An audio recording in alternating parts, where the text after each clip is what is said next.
Saudados, irmãos, com a paz do Senhor. Amém. Nós vamos estudar hoje o capítulo do livro de Jó. E o pastor achou por bem a gente, já que é um discurso só, a gente finalizarmos do capítulo 34 ao capítulo 37, porque é um discurso só e de grupo. Então nós vamos fazer um apanhado assim, de forma mais ou menos panorâmica, né, sobre esses capítulos. E como já falamos algumas vezes, é um estudo de muita importância para as nossas vidas, porque se trata de um homem que foi reconhecido por Deus como um homem justo, um homem reto, um homem temente ao Senhor. E nem por essa razão de ser reconhecido pelo próprio Deus, esse homem, ele não evitou, não teve como evitar o passar pelas grandes crises na vida, que surgem na vida do homem. Ele, por ser esse homem reto, justo, temente ao Senhor, na mentalidade dele, e não somente na mentalidade dele, mas das outras pessoas também, ele não poderia passar por aquilo que ele estava passando. E se ele estava passando por aquilo ali, é uma prova de que realmente ele não era um homem reto, ele não era um homem justo, ele não era um homem temente a Deus. Aquilo que ele estava passando era a prova de que ele era um homem ímpio, que ele era um homem rico. Dessa forma, ele foi tratado por todas as pessoas e principalmente pelos três principais amigos dele. Jó, como sendo o homem mais importante do Oriente, os três amigos dele com certeza eram os três, depois de Jó, mais importantes do Oriente. E esses homens se colocaram numa posição de condenação total a Jó, porque para eles, segundo a tradição que tinha, o homem ele recebia de acordo com aquilo que ele praticava. Deus retribuía de acordo com as obras do homem. E eles não tinham como explicar de outra forma aquilo que Jó estava passando. Como já falamos no capítulo anterior, esses homens cessaram de responder a Jó, porque eles não tinham mais palavras, eles não tinham mais argumentos, eles não tinham mais como acusar Jó, porque tudo que eles acusaram Jó acabou se defendendo e resistiu até a última gota. Então por isso eles se calaram. E Jó foi acusado de muitas coisas, quando nós olhamos, lá, se defendendo no capítulo 31, de tudo aquilo ali que ele não fez, que foram as coisas que ele foi acusado. Em muitos capítulos ele foi acusado, pelos três amigos, de ser um homem ímpio. Por eles ele não era tratado como Jó, mas eles tratavam como um inimigo, como um ímpio, como um adversário, como um perverso. Eram os adjetivos que eles tratavam Jó. Diferente desses três amigos, esse jovem sábio vai tratá-lo com Jó. E a gente percebe no início do capítulo 33, ele está se colocando na mesma posição de Jó, dizendo: olha, eu fui informado pelo Senhor, eu vim de Deus, eu igual tu, eu fui formado pelo barro. Ele não se colocou em momento algum numa condição superior a Jó. Pelo contrário, ele falou: olha, eu esperei para falar porque eu sou de menor idade que vocês, então aguardei. Ele termina aquela parte ali dizendo que estava para explodir, porque durante todo aquele tempo ali, ele não aguentava mais ouvir aquela conversa ali daqueles homens e de Jó. Jó se defendendo como podia e os homens atacando como eles tinham condições de atacar. ao final de todas essas coisas, ele começa a defender a Deus. O propósito maior dele naquela situação era defender quem era Deus. Um rapaz muito prudente, nós já falamos. Ele veio de uma família temente a Deus. Ele era ali da família de Abraão. Ele era talvez um sobrinho de Abraão, alguma coisa assim. O pai dele era irmão de Abraão. E um homem assim como Abraão foi neto de Noé e aprendeu muita coisa com Noé. Então, essa é de pessoas que tinham assim, um conhecimento que demonstra conhecimento assim da palavra de Deus. Mas, como o pastor Levi falou na terça-feira, que desde Adão para cá, desde que o homem foi criado, o homem nunca deixou de ser homem. E Jó, ele está mostrando aqui as suas falhas, mesmo ele sendo reto, mesmo ele sendo temente, mas ele tropeçou muitas vezes no falar. Acabou falando coisas exageradas, como nós temos aqui esses registros, né? E por isso, esse jovem Eliú, no capítulo 34, ele acusa Jó de falar injustamente contra Deus. Ele ficou irado por essa situação. Ele começa o versículo dizendo: respondeu mais Eliú dizendo, respondendo aquilo que já tinha dito lá no capítulo 33, ouvi-me vós, sábios, as minhas razões, e vós, entendidos, inclinai os ouvidos para mim. O que a gente pode entender nesse início aqui?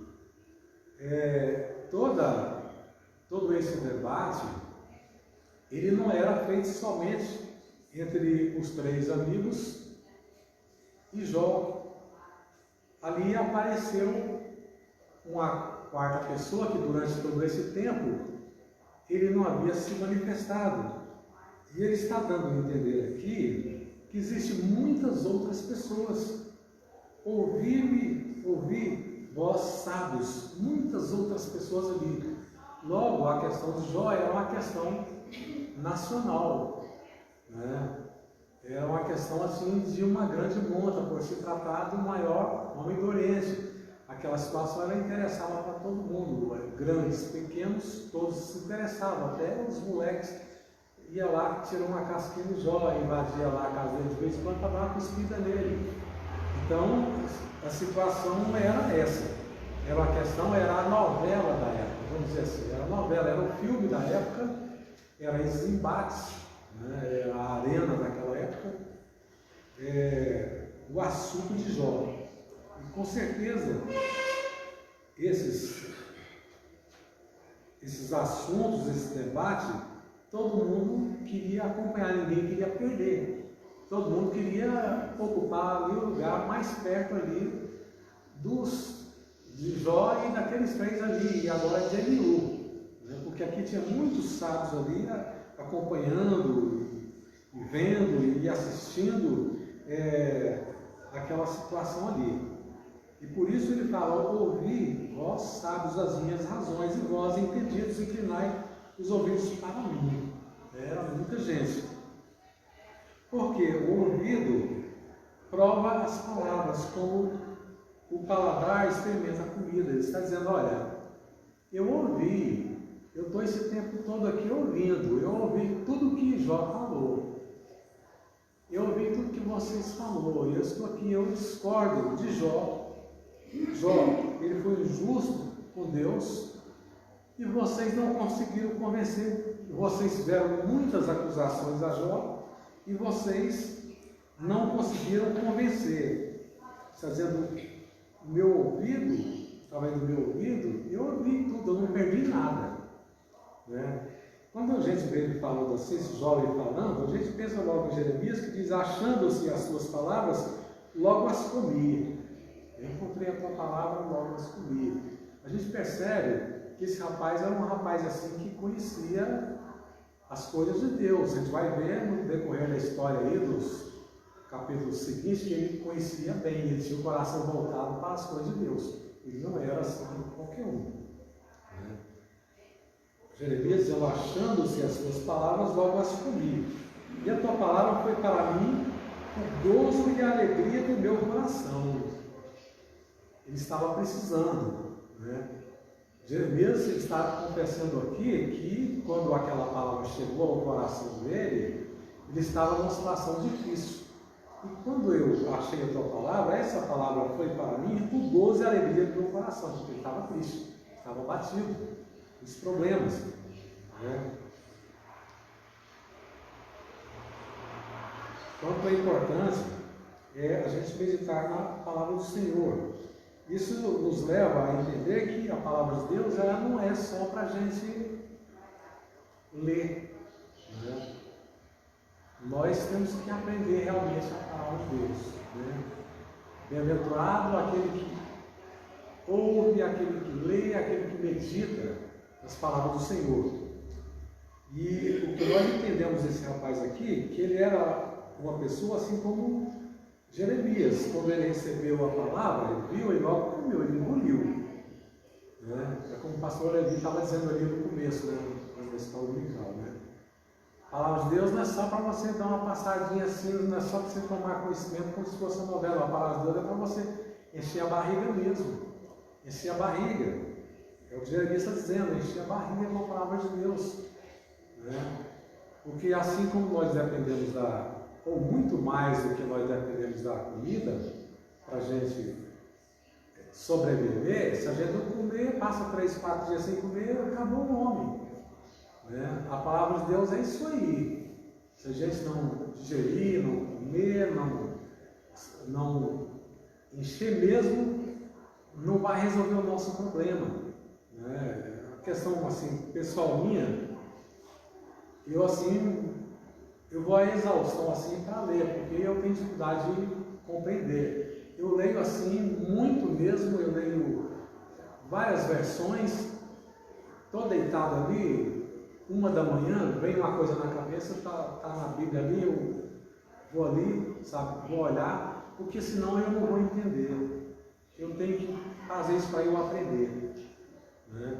Então a palavra de Deus, o que esse rapaz está mostrando para a gente, e Jeremias está falando, a palavra de Deus é para a gente comer, para a gente engolir, para a gente discernir o que é certo, porque senão muitas vezes nós vamos entender uma coisa. O que nós vamos encontrar aqui nessa história de Jó aqui? A comunicação, muitas vezes ela saiu assim truncada. Às vezes Jó nem falou tudo assim que ele falou ou que os outros 3 entenderam, né? Porque a comunicação é isso. Você fala uma coisa, se você não tiver cuidado, aquela pessoa não entende de outra, conta para o outro, e por isso nós temos que ter cuidado com a nossa língua, né?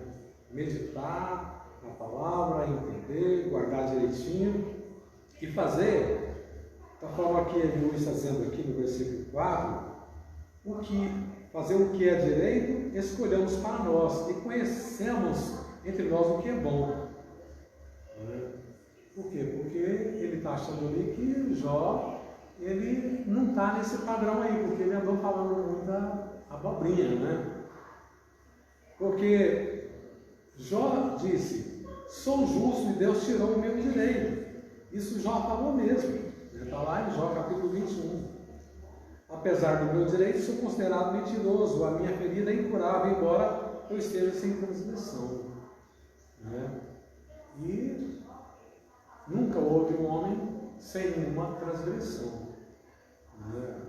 O salmista Davi falou, o único foi Jesus Cristo, né? Mas nós vamos ver que Jó tropeçou muitas vezes, um homem reto, né?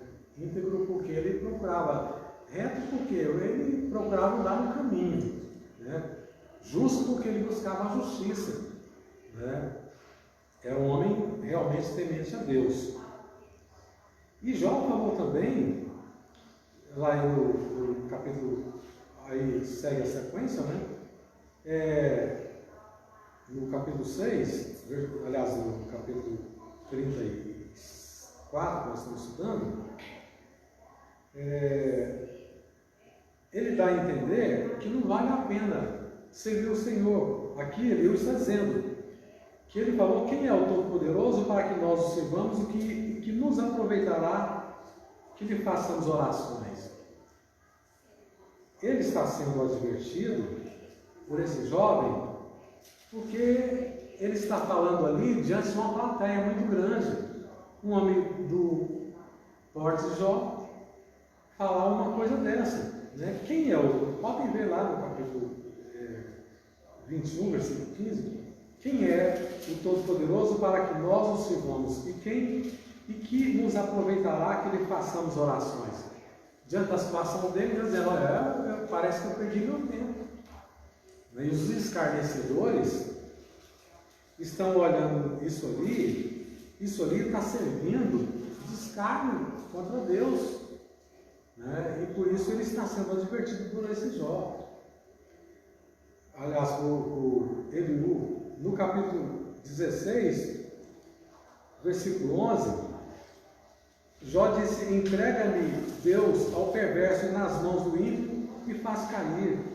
Descansado estava eu, porém ele me quebrou e me pegou pela cerviz e me despedaçou, também me pôs o seu alvo. Cerca-me os seus flecheiros, atravessa-me os rins e não me poupa, e o meu fel derrama sobre a terra. Acusações que ele está fazendo assim, Deus assim, diante de toda aquela grande plateia que estava por mim, né? Não era secretamente, né? O salmista Davi falou lá no Salmos 39, versículo 1: eu disse: guardarei os meus caminhos para não pecar com a minha língua, guardarei a boca com o freio enquanto o ímpio estiver diante de mim. Cuidado com as nossas palavras. As nossas palavras, elas têm consequências danosas. E esse rapaz, ele estava ali com ciúme do nome de Deus, né? Ele estava levando muito a sério a isso. Capítulo 19, Jó disse: sabei agora que Deus é o que me transtornou, e com a sua rede me cercou. Eis que clamo violência, porém não sou ouvido. Grito socorro, porém não há justiça. Ele está chamando Deus de quê? De injusto, né? O meu caminho ele entrincheirou, e já não posso passar, e as minhas veredas pôs trevas, a minha honra me despojou. Deus acabou com tudo que eu tinha com o meu nome, né? E tirou-me a coroa da minha cabeça. Quer dizer, era tido como um rei, né? E aí, ele está perguntando: que homem há como Jó, que bebe a zombaria como água, e caminha em companhia dos que praticam a iniquidade, e anda com homens ímpios? Porque disse: de nada me aproveita o homem o prazer sem Deus. Ele, naquele momento, ele está dando ali um mau testemunho, não há outra assim, uma situação assim difícil. Aí ele diz: portanto, vós, homens de entendimento, aquela plateia que estava ali, escutai-me, longe de Deus esteja de praticar a maldade, todo-poderoso e cometer a perversidade. Então, aqui no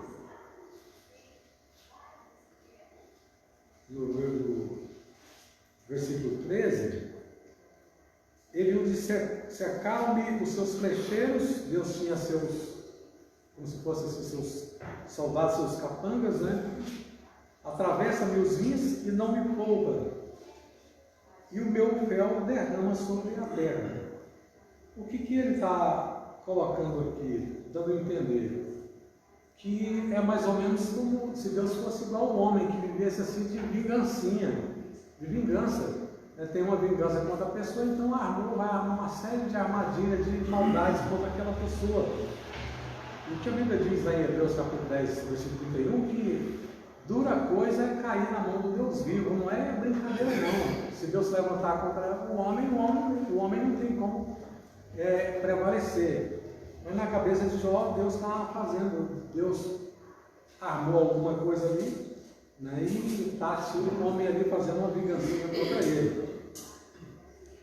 Porque eles acham que Deus ele deveria retribuir cada um de acordo com a sua obra, né? E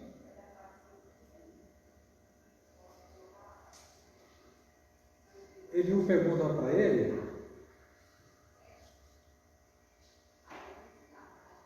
no versículo 12, ele está dizendo: também, na verdade, Deus não procede impiamente, nem todo-poderoso perderte o juízo. Né? Deus não é de fazer esse tipo de coisa. Se ele se pusesse o seu coração contra o homem, recolhesse para si o seu espírito, o seu fôlego, toda a carne juntamente expiraria e o homem voltaria ao pó. Se, pois, há entendimento, ouve isso, inclina os ouvidos ao som da minha palavra, porventura o que odiasse o direito se firmaria? Deus não é de odiar o direito, né?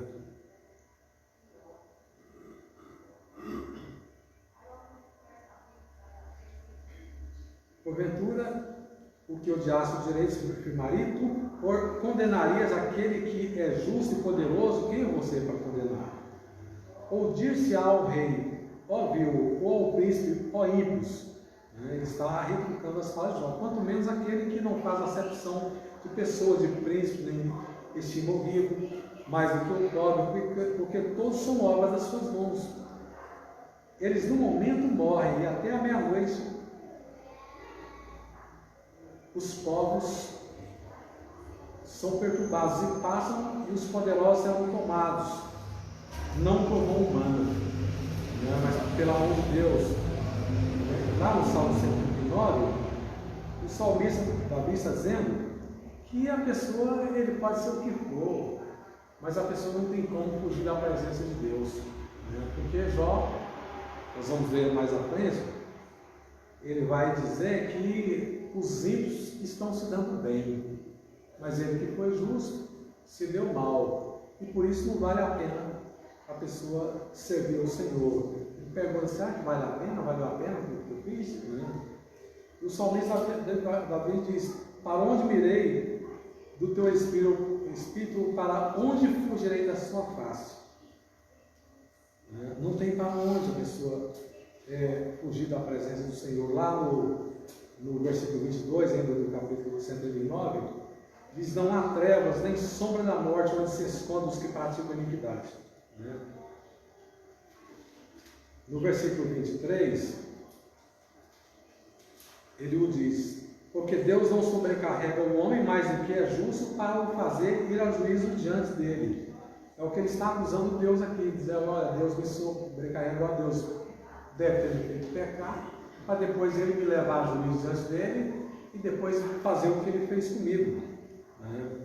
Versículo 23, porque Deus não sobrecarrega o homem, isso do capítulo 34, Deus não sobrecarrega o homem mais do que é justo para o fazer ir a juízo diante dele, para o fazer pecar. Né? Isso seria uma armação da parte de Deus, né? Deus fazer um laço para obrigar o homem a pecar. Isso é uma doutrina que existe aí, dizendo que Deus projetou o homem para pecar. A doutrina do calvinismo diz que Deus projetou o homem, aquele que vai para o inferno, aquele que vai para o céu, aquele que vai fazer isso, aquele que vai fazer aquilo. Logo, o homem, quando ele peca, ele faz alguma coisa, eu não tenho culpa não, foi Deus que me programou, eu sou programado para isso aí. E aqui, a palavra de Deus, através de Eliú, está dizendo: porque Deus não sobrecarrega o homem mais do que é justo para o fazer ir a juízo diante dele. Né? Isso não é verdade. Lá no Salmos 89, Deus está falando, lá no versículo 14, a palavra diz: justiça e juízo são a base do teu trono, misericórdia e verdade irão diante do teu rosto. Né? Justiça, juízo, verdade e misericórdia é a base, são a base, né? São os alicerces do trono de Deus. Isso está diante do rosto dele, isso vai adiante dele, né? E está diante do seu rosto. E Deus não ia escolher o homem para pecar, para depois mudar esse homem para o inferno, ou para levá-lo a juízo, como Jó disse, né?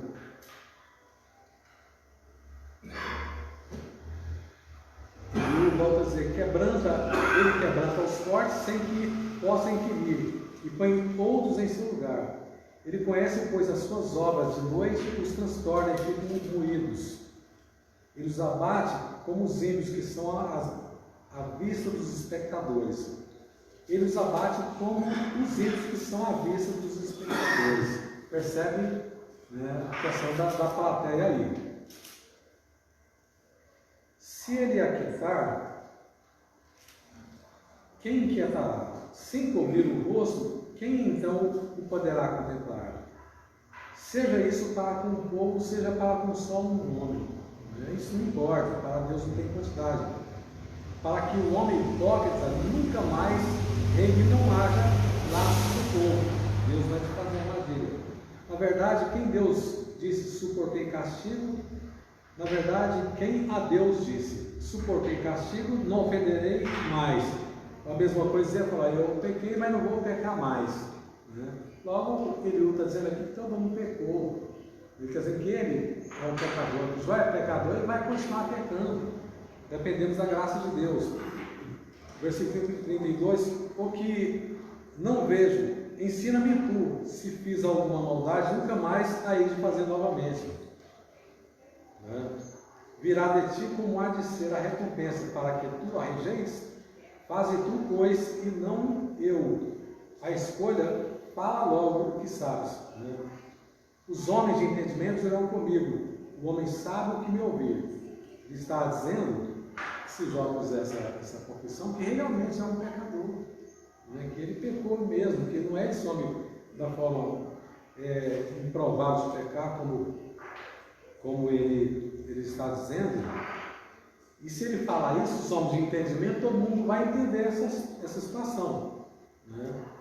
E quando a palavra de Deus fala sobre o tropeço na palavra, Tiago, o irmão de Jesus, ele diz lá no capítulo 3, que todos nós tropeçamos sobre o tropeço da palavra. Meus irmãos, muitos de vós não sejam mestres, sabendo que receberemos o mais duro juízo, porque somos capazes de tropeçar. E para que nós evitamos, ele fala a partir do versículo 5, que a língua é um pequeno membro e gloria-se de grandes coisas, vede com um grande bosque um pequeno fogo incendeia. A língua, ela incendeia, ela traz dano. Eliú está preocupado com o mal que Jó pode fazer através do que ele está falando. E aqui o irmão de Jesus está também preocupado com a questão da nossa língua aqui. A língua também é um fogo como um mundo de iniquidade. A língua está posta entre os nossos membros e contamina todo o povo, inflama o curso da natureza e é inflamada pelo inferno. Isso é uma realidade. De todos os tempos remotos, nós temos contemplado estragos que a língua tem feito. Quanto estrago a língua não é capaz de fazer numa igreja? Quanto estrago a língua não é capaz de fazer numa família? Quanto estrago a língua não é capaz de fazer uma nação? Às vezes um governo ganha uma eleição difamando o outro, caluniando o outro, tentando se passar por melhor que o outro. Esse quando difama o outro, ele quer ser melhor do que o outro. E ele já disse aqui que você acha que é melhor, você acha que você é mais justo que Deus? A única forma da pessoa conseguir êxito na difamação é se colocando melhor do que o outro. É para denegrir. A língua ela tem consequências terríveis, então nós temos que controlar, dominar através do Espírito Santo da nossa língua. Quantos desastres a pessoa vai no trânsito aí, a pessoa fala uma coisa, a pessoa não gostou, a pessoa puxa uma arma, tira a vida da pessoa. Eu até semana mandei um vídeo para o pastor Joel, de um fato que aconteceu, acho que lá no interior de São Paulo. Uma moça responsável por uma parte da empresa que tratava de pagamentos, e aí ela esqueceu de fazer um lançamento de um valor que o rapaz, de uma gratificação que o rapaz ia receber de R$150. Você ouviu, né, pastor? Aí o que ela fez? Em vez de falar, desculpa, houve uma falha aqui, vai receber, vamos resolver, não, vai tranquilo, apaziguar a situação. O que ela fez? Chegou em casa, o cara não gostou, contou para o marido. o marido inflamou a língua, membro que inflama, que destrói a comunhão entre irmãos, entre pessoas, né? Às vezes, talvez a pessoa nem conhecia aquele camarada, mas como esse marido levava ela todo dia no trabalho, o marido foi tirar satisfação. Aí, no outro dia, o cara já bem sabia que ele ela trouxe um balde de álcool. Quando ele chegou ali, abriu a janela, jogou um balde de água, jogou fogo, e o marido da mulher morreu queimado. E ele, quando estava rosto todo queimado, ele falou para a mulher: não estava pulando meu filho não, porque todo mundo queimado, estava para meu filho não, porque eu estava mais coitado, e a pouco morreu queimado. E o que mais me impressionou nessa história, quando for entrevistar o indivíduo, ele falou: olha, você estava arrependido? Ele falou: já acabei com a minha vida, agora não adianta mais arrepender. Ele perguntou para ela, tá? Foi entrevistar a mulher do falecido. Ele falou: olha, você perdoa ela? Ela falou: perdoa de todo o meu coração, já está perdoada. Essa mulher é crente. Sabe as palavras dela, mulher crente. Gente, devia conhecer o que Tiago ensinou. Ela devia ter comido a Bíblia, né? Feito como Davi, aliás, como Jeremias: quando eu vi a tua palavra, eu comi. Estava precisando. Aquela mulher precisava, vai à igreja, vai tudo, mas não viu a palavra de Deus. Como é que ela vai chegar e contar para o marido um problema que ela pôde resolver com relação? Ela, pela vez do marido, contribuiu. As nossas ações, as nossas palavras são responsáveis por ações de destruições, de morte, de distanciamento, sabe, de tragédias, né? O que Tiago está dizendo aqui, que a língua é um pequeno membro, ela se gloria de grandes coisas, né? A pessoa gosta de se gabar mesmo, né? Mas ela é capaz de incendiar um grande bosque, né? E às vezes nós vemos assim, destruição assim, literais mesmo, né? No capítulo 35, Jó está dizendo, aliás, ele está dizendo: o bem e o mal não pode afetar a Deus, mas algumas vezes, por falta de fé, dos aflitos não os ouve. Ensinando para ele: olha, refletir nas suas palavras, está falando que o seu problema pode ser falta de fé, né?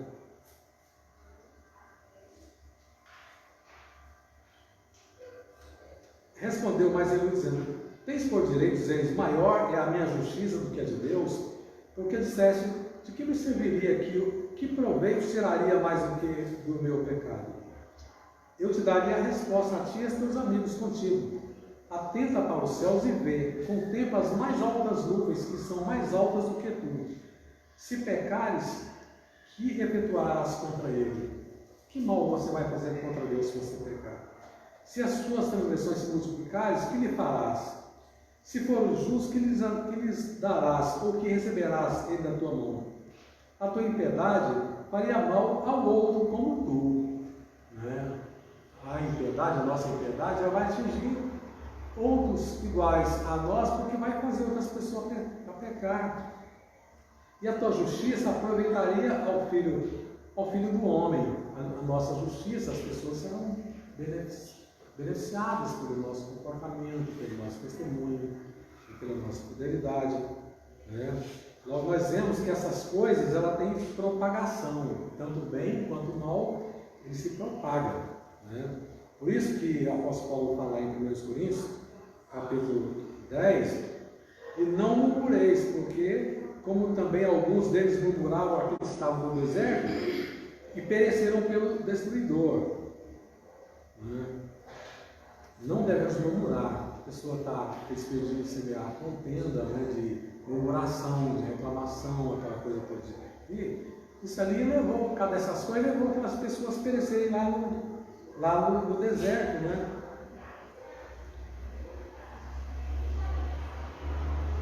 No versículo 9, diz assim: por causa das muitas opressões, os homens clamam, por causa do braço dos grandes.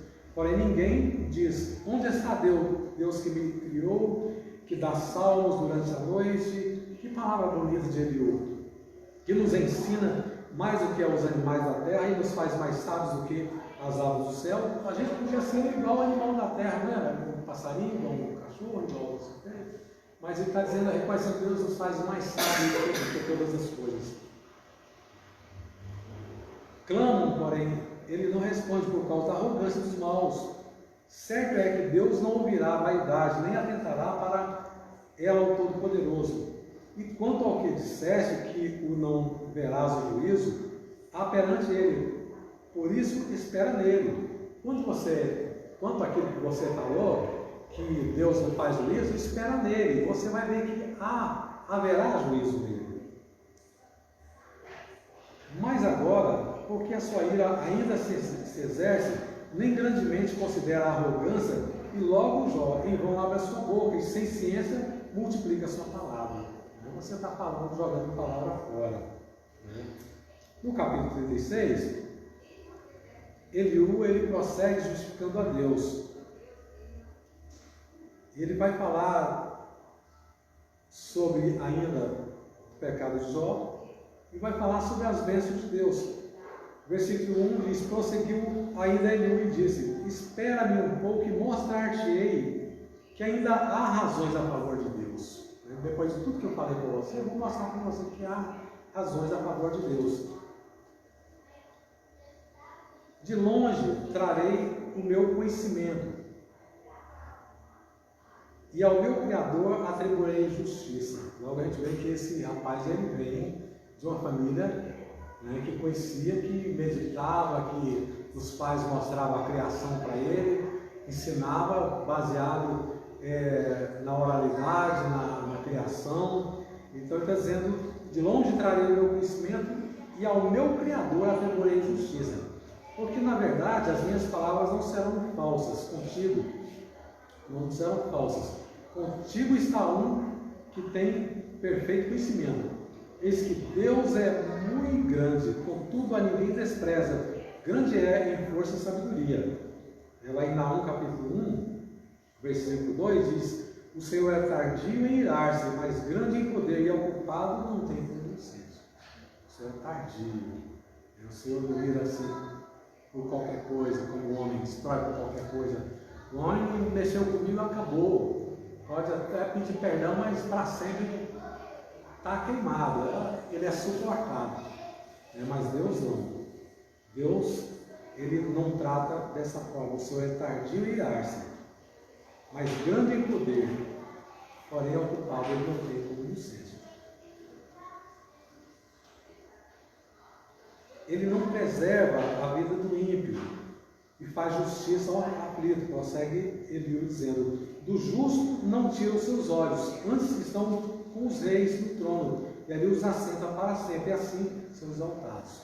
Eliú está dizendo: olha, Deus não tira de forma alguma. Eliú não está sabendo o que está acontecendo com Jó, aquela situação toda, mas ele está dizendo uma coisa muito profunda, que Deus ele não tira o seu olhar do justo. E Deus ele tem o compromisso de elevar sempre, colocar no mais alto nível o justo.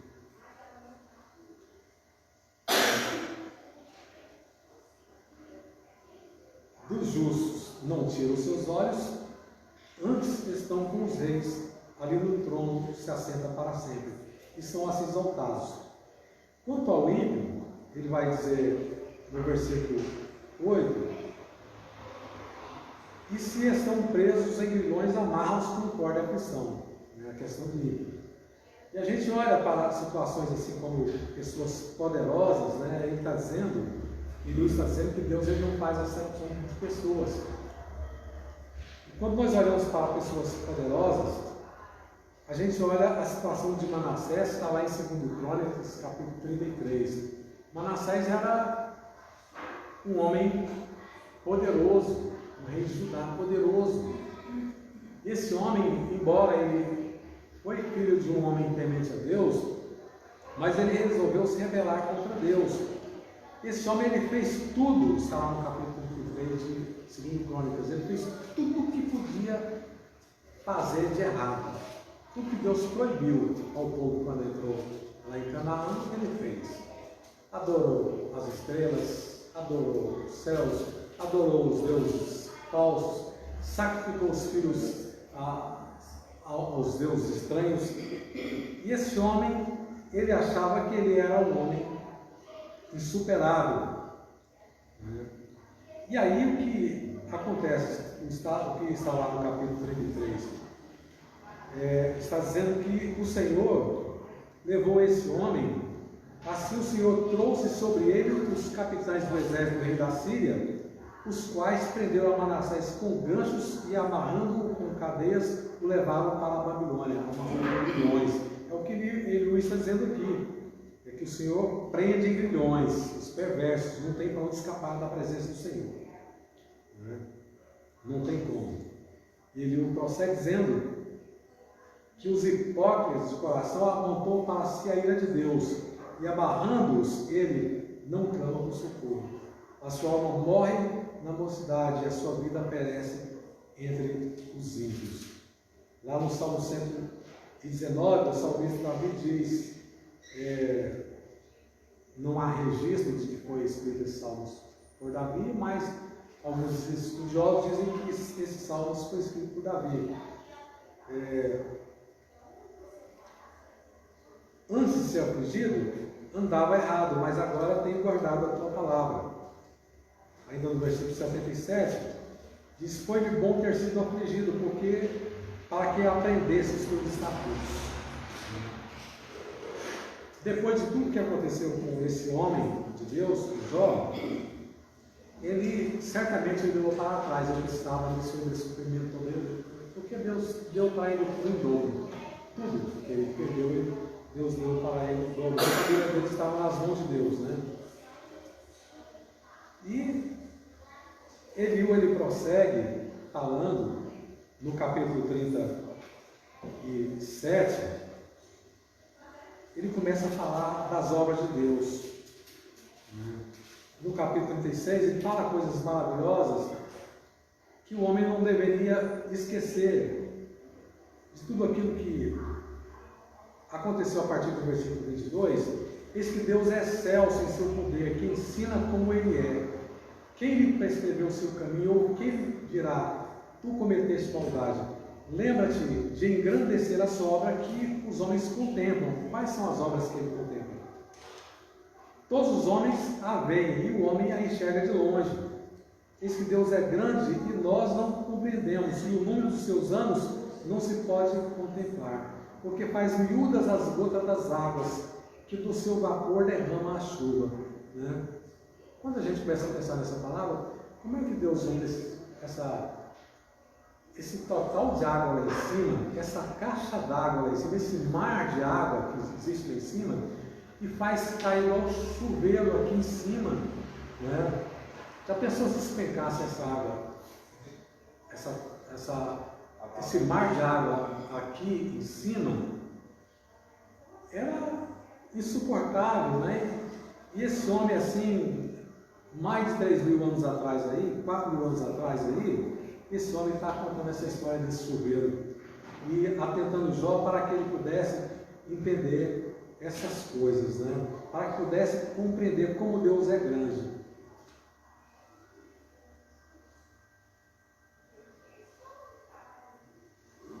Eis que Deus é grande e nós não o compreendemos, né? Porque faz miúda as gotas das águas, que do seu vapor derrama sobre a chuva, a qual as nuvens destilam e gotejam sobre o homem abundantemente, como o homem precisa. Porventura pode alguém entender as extensões das nuvens e os estalos da sua tenda, quando dá aqueles grandes trovões? Será que a gente pode entender o que está acontecendo, né? Hoje o homem entende um pouquinho, né? Eis que estende sobre elas a sua luz e encobre as profundezas do mar. Porque por essas coisas julga os povos e lhes dá mantimento em abundância. O apóstolo Paulo fala lá em Romanos, né, no capítulo 1 e capítulo 2, que nós vamos ser julgados por essas coisas. Né? E ele está dizendo, olha, por essas coisas aí, o que Deus faz? Ele julga o homem e dá mantimento. Ele dá mantimento para o homem, mas ele vai ser julgado por essas coisas aí também. Cuidado, Jó. Né? Porque por essas coisas julga os povos e lhes dá mantimento em abundância. Né? Porque não é porque Deus está dando comida, como diz a Bíblia, que Deus ele dá chuva para o justo, dá chuva para o ímpio, dá comida para todo mundo, dá pão para todo mundo, mas a pessoa pode esperar, ele vai ser julgado por essas coisas também, né?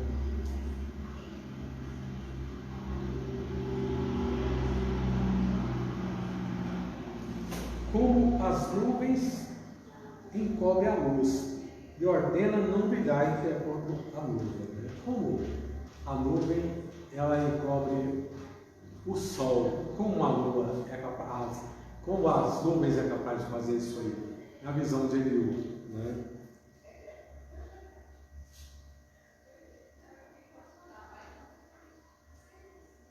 O que nos dá a entender, aliás, versículo 32, ainda, como as nuvens encobrem a luz e ordena não brilhar, né? Não permite que ela brilhe naquele momento, não tem a forma da nuvem. O que nos dá a entender o seu pensamento, como também ao gado acerca do temporal que sobe. Que coisa bonita, né? O homem entende aquilo ali, né? Quando não tem sol, quando só tem nuvem, vai chover, e o próprio gado entende, olha, vou me esconder porque lá está vindo o temporal. Então, através dessas palavras, Eliú estava mostrando para Jó a justiça, a bondade, a misericórdia, o cuidado de Deus com o homem e com o animal. A misericórdia, mas o juízo também com o homem. E no capítulo 37, ele, na sequência, diz: o homem, por conhecer as obras de Deus e a sua sabedoria, deve temê-lo. Você conhece tudo isso aí, não, você é inteligente, né? E por você conhecer essas coisas, né, Paulo repete, lá não, ninguém é ignorante diante de Deus, não. Não adianta, não, nunca me falaram de Cristo, eu nunca vi a Bíblia, eu nunca vi isso o quê. Essa época aqui não tinha Bíblia, mas a Bíblia está sendo, a palavra de Deus está sendo relatada aqui. O homem, por conhecer a obra de Deus e a sua sabedoria, deve temê-lo. Sobre isso também treme o meu coração e salta do seu lugar. Se vai dizendo sobre isso, meu coração treme e salta do lugar. Atentamente ouvi a indignação da sua voz e o sonido que sai da sua boca. Pelo fato de eu temer a Deus, eu atentamente ouvi a sua voz, aquilo que sai da sua boca. Ele envia por debaixo de todos os céus e a sua luz até os confins da terra. Deus faz brilhar tudo. Depois disso, ruge uma voz, ele troveja com a sua voz majestosa, e ele não os detém quando a sua voz é ouvida. Quando a sua voz troveja, Deus maravilhosamente faz grandes coisas que nós não podemos compreender. Porque a neve diz, cai sobre a terra, como também a garoa e a sua forte chuva. É interessante que eu acho que lá no capítulo 6, capítulo 6, sim, Jó estava dizendo que, falando sobre os amigos dele, e Jó diz, olha, os meus amigos foram como aquela geada que tomou conta dos morros, das montanhas, né? E aquelas nuvens por causa do vapor, e logo quando veio o sol, aquilo tudo derreteu. Né? E aqui ele está mostrando essas coisas aqui, falando dessas questões da natureza, e mostrando para ele, falando para ele sobre a glória de Deus. Né? Porque a neve diz, cai sobre a terra, como também a garoa e a sua forte chuva. Tem hora que a gente só precisa de garoa, né? Uma garoazinha para poder manter a plantação ali, para refrescar. E Deus manda isso, e Deus manda chuva forte também. E sela as mãos de todo homem para que conheçam todos os homens a sua obra. Né? Ele é capaz de prender o homem para que o homem possa entender sua obra. E as feras enfrentam os seus esconderijos e ficam nas suas cavernas. Até as feras, quando cai uma forte chuva, ela procura se esconder. Da recâmara do sul sai o tufão, e do norte o frio. Pelo sopro de Deus se dá geada, e as largas das águas se congelam. Também de umidade carrega as grossas nuvens, esparge as nuvens como uma luz. Então elas, segundo o seu prudente conselho, se espalham ao redor para que faça tudo quanto lhes ordena sobre a superfície do mundo na terra. O homem acha que ele faz alguma coisa, né? Mas tudo que acontece na natureza aí, aqui está dizendo que Deus está ordenando tudo, né? Tens tu notícia do equilíbrio das grossas nuvens, das maravilhas daquele que é perfeito, os seus conhecimentos? Perguntou para Jó. ou de como as tuas roupas aquecem quando do sul acalma sobre a terra, a roupa que foi molhada, né, que vai aquecer, ou até sobre o calor que a pessoa é capaz de sofrer. Como funciona isso? Ou entendeste com ele os céus que estão firmes como